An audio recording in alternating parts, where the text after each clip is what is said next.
시청자 여러분, JTBC 뉴스룸을 시작합니다.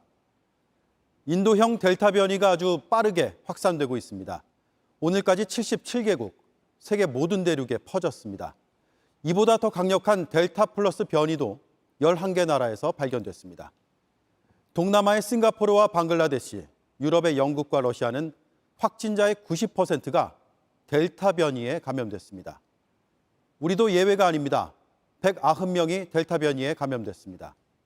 변이 바이러스가 유행을 주도하는 건 이제 시간 문제로 보입니다.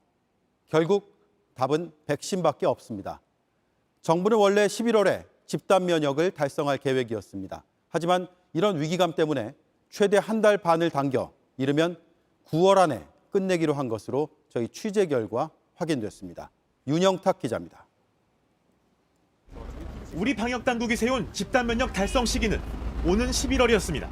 9월까지는 전 국민의 70%인 3,600만 명이 1차 접종을 마칩니다. 그리고 2달 뒤 2차 접종까지 끝내는 겁니다.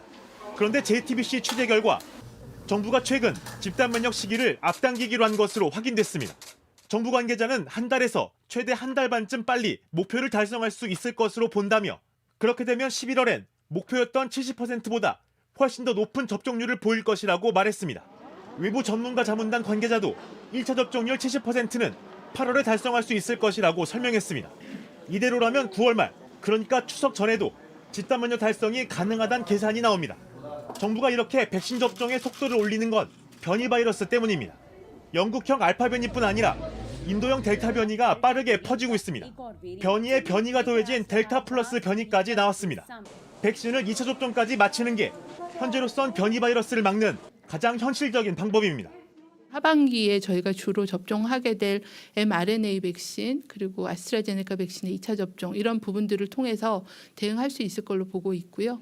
정부는 다음 달 1일부터 예정대로 거리두기 개편안을 적용한다고 밝혔습니다.